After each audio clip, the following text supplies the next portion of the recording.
तो देवगुरु बृहस्पति 29 जुलाई से वक्री हो रहे हैं मीन राशि में, और 24 नवंबर तक मीन राशि में वो वक्री रहेंगे। कुल इनका वक्री काल देखें तो 119 दिन का रहेगा। अब सिंह लगन वालों के लिए इसका क्या प्रभाव होगा? तो देखिए, आपके अष्टम के स्वामी है और अष्टम भाव में वो वक्री हो रहे हैं, और इसके अलावा पंचम भाव भी इनके पास है आपकी कुंडली में। तो यहाँ वक्री होने का मतलब ये नहीं है कि आप लोगों को बहुत बुरे परिणाम मिलेंगे। कुछ ऐसे परिणाम आप लोगों को देखने को मिलेंगे जहाँ पर लाइफ बहुत ज़्यादा स्लो हो जाएगी, कुछ काम आपके अटक जाएंगे, जहाँ पर आपको अतिरिक्त समय मिल रहा है कुछ नया करने का, कुछ नई प्लानिंग करने का, अपनी योजनाओं को बदलने का और फ्यूचर प्लान कोई बड़ा करने का।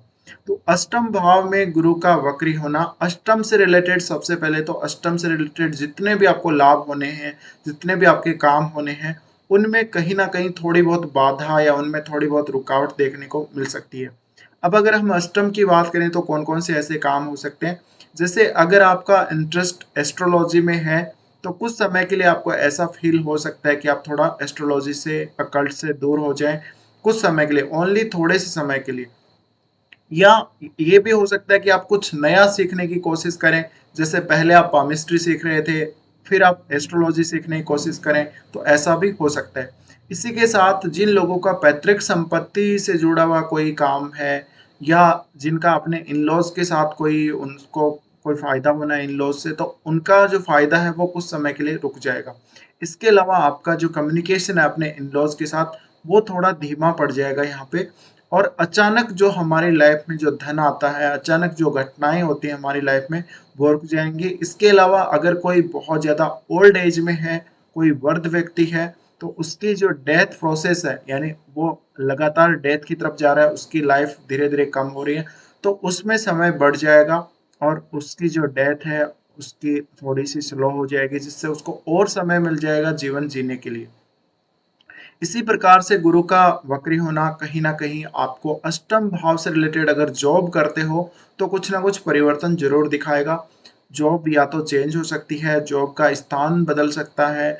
इसके अलावा आपके पास कौन सा ऐसा स्किल है, आप कुछ नया रिसर्च करना चाहते हो, या कुछ खोजना चाहते हो, या ऐसा कोई भी अन्य काम कर रहे हो, तो वहां पर आपको थोड़ा सा फिर से सोचना चाहिए। फिर से आपको समय दे रहे हैं यहाँ पे गुरु, और बिल्कुल आपको पॉजिटिविटी के साथ आगे बढ़ना चाहिए। इसके साथ ही गुरु के हम अगर कारकत्व की बात करें, तो कारकत्व, देखिए संतान के कारक हैं, तो संतान से रिलेटेड जितने भी आपके मामले हैं उनमें धीमापन आ जाएगा। इसके अलावा संतान प्राप्ति में देरी भी संभव है। संतान के साथ रिलेशन थोड़े बहुत बिगड़ भी सकते हैं। इसके अलावा आपको अपनी एजुकेशन, अपने विवेक, इन सब में कमी देखी जाएगी आपके द्वारा। और इसी प्रकार से अगर हम देखें तो गुरु हैं वो विवाह के कारक हैं, तो विवाह के कारक होने की वजह से वैवाहिक जो जीवन है उसमें कुछ ना कुछ चेंजेस आए, उनसे आप संतुष्ट ना हो, तो ऐसी दिक्कतें आप लोगों को आ सकती हैं। इसी प्रकार से गुरु लक का कारक है, तो कहीं ना कहीं लक उतना ज्यादा आपका साथ नहीं देगा, धन उतना तेजी से आपके पास नहीं आएगा, आपको उतनी अर्निंग नहीं होगी, या आपकी वेल्थ उतनी ज्यादा तेजी से क्रिएट नहीं होगी गुरु के वक्री हो जाने से। ये सिर्फ आपके लिए 119 दिन की बात है। जैसे ही 119 दिन के बाद गुरु यहाँ पर मार्गी होने लगेंगे, तो आपको काफी फास्ट रिजल्ट देखने को मिलेंगे। अब गुरु पंचम के भी स्वामी हैं, तो पंचम भाव से रिलेटेड जितने भी अगर आप कोई भी काम कर रहे हो, तो उनमें ब्रेक आएगा, और वो ब्रेक इसलिए आएगा कि कुछ नया आपको करना है, कुछ अपने प्लान आपको चेंज करने हैं। संतान पक्ष के लिए आपने कुछ अगर नया सोचा है, तो वो आप सोच सकते हैं, उसके हिसाब से आप आगे बढ़ सकते हैं। अपनी एजुकेशन, आपकी खुद की एजुकेशन, अगर आप एक स्टूडेंट हैं तो एजुकेशन के मामलों में कुछ आप नया सोच सकते हैं, जैसे स्कूल वगैरह चेंज करने का, कॉलेज वगैरह चेंज करने का, ये सब कुछ आप सोच सकते हैं। और कुछ ना कुछ आप ऐसा अगर क्रिएटिव वर्क कर रहे हो, या कहीं इन्वेस्ट कर रहे हो पैसे को, तो उसका रिजल्ट आपको थोड़ा लेट मिल सकता है। इसी प्रकार से अगर आप गुरु के इस वक्री काल में मेडिटेशन करते हैं, तो मेडिटेशन करने का बहुत बड़ा लाभ होगा, और इसका जो फायदा है आपको गुरु के मार्गी हो जाने के बाद देखने को मिलेगा। इसी प्रकार से अगर देखा जाए तो गुरु, अगर दृष्टियों की बात करें तो आपके 12वें घर को देख रहे हैं, तो 12वें घर के संबंधित जितने भी आपके काम हैं, जैसे कि आपका फॉरेन में सेटलमेंट होना, आपको फॉरेन में कुछ अगर दिक्कतें आती हैं तो वो भी यहाँ से हम देख सकते हैं। और इसी प्रकार से आपके जितने भी कार्य हैं 12वें भाव से जुड़े हुए, उनमें कहीं न कहीं कमी देखी जाएगी। तो मैरिड लाइफ़ पर भी इसका असर ज़रूर पड़ेगा क्योंकि एक तरफ तो गुरु मैरिड लाइफ़ का कारक है, विवाह का कारक है और वैवाहिक जो सुख है, उसका वो स्त्री की कुंडली में कारक है, तो स्त्रियों को थोड़ी-सी दिक्कत आ सकती है मैरिड लाइफ़ के हिसाब से या उनको असंतुष्टि हो सकती है। लेकिन अगर पुरुषों की मैरिड लाइफ देखी जाए तो वो शुक्र से देखा जाएगा सुख।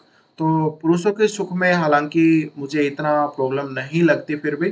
पर यहाँ पे अगर हम बात करेंगे तो देखिए 12वाँ घर प्रभावित हो रहा है। इस वज़ह से आप कोई पहले खर्चा करने वाले थे लेकिन आप वो खर्चा नहीं करेंगे।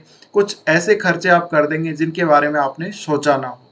तो जो आपको गेन होना है, जो अष्टम भाव से आपको कुछ प्राप्त होना है, उससे ज़्यादा आपका कुछ खर्चा हो जाएगा यहाँ पे और ऐसा खर्चा होगा जिसके बारे में आपने कोई प्लान नहीं किया हो। तो थोड़ा-सा धन संबंधी मामलों में सावधान ज़रूर रहें इस वक्री काल में और अपने जो खर्चे हैं उन पर नियंत्रण ज़रूर रखें। इसके साथ ही आप यहाँ पे देख पा रहे हैं तो गुरु अपनी 7वीं दृष्टि से आपके सेकंड हाउस को देख रहे हैं। तो सेकंड हाउस से रिलेटेड जो भी आपको इश्यू जैसे फैमिली के साथ आपकी थोड़ी कम बनेगी।